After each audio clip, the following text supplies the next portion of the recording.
नजर is real यालाच म्हणतात. कारण आत्ता काही 2-3 दिवसापूर्वीच मी तुम्हाला माझं मोगऱ्याचं झाड दाखवलेलं होतं आणि मस्त छान असं फुलं, कळ्या वगैरे आलेल्या होत्या. तर मी काय झालं, रोजच्या प्रमाणेच मी तिकडून बाल्कनीमधून माझं झाड आणलं आणि इकडं ठेवत होते खिडकीमध्ये. तर ठेवलं होतं आणि रोज तिथंच ठेवते. पण काय माहिती काय झालं त्याला, तर वरतून खिडकीतून एकदम ते सटकलं आणि खाली पडलं. तर पूर्ण सगळं सगळं हॉलमध्ये अशी माती माती झाली आहे सगळीकडं.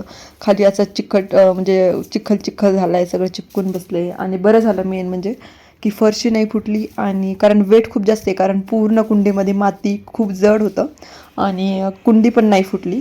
तसं दोन्ही पण मजबूत होतं म्हणा. पण मग कुंडी वगैरे फुटली असतं तर अजून मला दुसरी आणावं लागली असती लगेचच.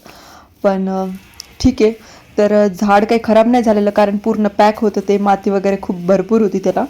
पण खूप सारा राडा होऊन बसला आणि हे आता सगळं साफसफाई करावं लागते आहे. आणि काही कळ्या आलेल्या होत्या त्याला, तर त्या पण त्याचा आता ते बऱ्याच वरतून पडलं, खिडकीमधून खाली पडलं. त्यामुळं मग त्याच्या कळ्या वगैरे पण थोडंसं तुटून गेल्या. पण झाड काही खराब नाही झालेलं. मी त्याला परत अशी माती वगैरे सगळं त्याच्यामध्ये टाकून दिली आहे आणि खालची माती सगळी साफ करून घेतली, झाडून घेतलं, सगळं पोछा मारून घेतलं. पण थोडंसं त्याचं तेवढं नुकसान झालं. तर हे असं ठेवलेलं होतं खिडकीमध्येच आणि ते कसं सटकलं काहीच माहिती नाही, म्हणजे कसं काय आपोआपच सटकलं ते. पण ठीक आहे. तर तुळस लावायची होती माझ्याकडं. तुळशीच्या ज्या मंजुळा असतात तर ते आणलेले होते मी गावाकडून. तर ते वाळलेल्या मंजुळा होत्या. तर आणि इकडं ना दरवेळेस मी घेऊन येते तिकडून तुळस. पण काय होतं की लावली तुळस की लगेच आम्ही काहीतरी गावाकडे जातो, 7-8 दिवस तिकडेच राहतो, मग ते पूर्ण वाळून जाते. त्यामुळे मग म्हटलं आता पावसाळ्यामध्ये लावून देऊया आपण आणि काहीतरी करून जाऊ. सध्या आता काही गावाकडे जाण्याचा प्लॅन नाही आहे. तर मग बॉटलमध्येच मंजुळा टाकून देणार आहे मी, कारण कुंडी आणलेली नाही आहे सध्याला. तर दुधाची बॉटल होती घरून, जे दूध वगैरे घरून जे सामान येतं किंवा मग दूध येतं बॉटलमध्ये वगैरे, तर दुधाची बॉटल होती. तर तिला मी हाफमधून अशी कट करून घेते कैचीनं आणि त्याच्यामध्येच लावून देणार आहे आता. तर पूर्ण बॉटलमध्ये सगळं त्याचा वास येत होता थोडासा दुधाचा. मी धुतलेली होती पण तरीसुद्धा दुधाचा वास काही जात नाही. ती काही यूजमध्ये येणार नव्हती माझ्या परत पाण्यासाठी वगैरे. त्यामुळे म्हटलं मग याला आपण तुळस लावून देऊया. तर आता पूर्ण ते बॉटलमध्ये मी आता फिल करून देते माती, जी काही माती आणलेली होती शेतातली तीच. आणि तेच आता बॉटलमध्ये भरून घेते आहे. पूर्ण माती मी आता भरून घेतलेली इकडे बॉटलमध्ये.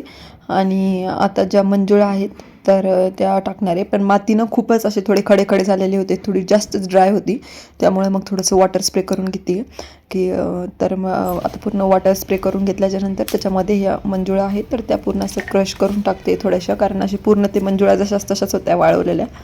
तर आता पूर्ण ते बॉटलमध्ये मी त्याच्यामध्ये थोडंसं सगळीकडे पांगून टाकते. मंजुळा अर्ध्याच घेतल्या आहे मी आणि अर्ध्या म्हणलं जर का ह्या उगवल्या नाही तर मग दुसरीकडे परत लावता येतील.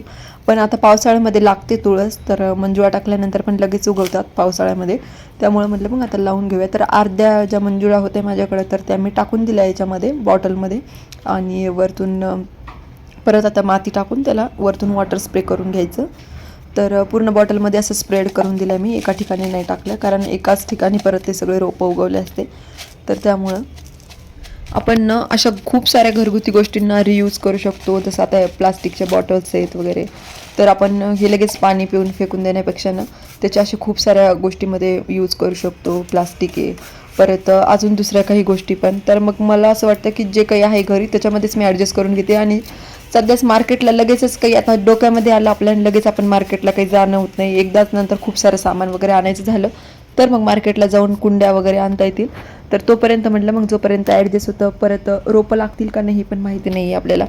तर मग बॉटलमध्ये त्याच्यामुळेच लावून घेतलं. आणि मी विसरले होते, खालून पाणी जाण्यासाठी त्याला छिद्र करावं लागतात प्रत्येक रोपाला किंवा प्रत्येक झाडाला.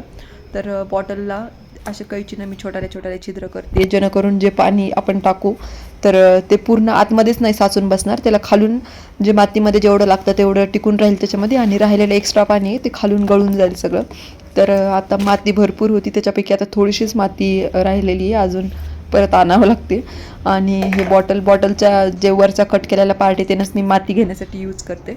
तर आता जे बाकीचे जे काही झाडं वगैरे आहेत तर आता इव्हिनिंग म्हणजे ऊन वगैरे सगळं गेलेलं आहे. तर इव्हिनिंगच्या टाईमलाच मी रोज पाणी देत असते झाडांना. एकतर मी सकाळी देत असते, म्हणजे देवपूजेचं जे काही आपण देव धुतल्याचं वगैरे पाणी असतं ते इकडं तिकडं फेकून देऊ नये. तर मी ते झाडांना टाकत असते.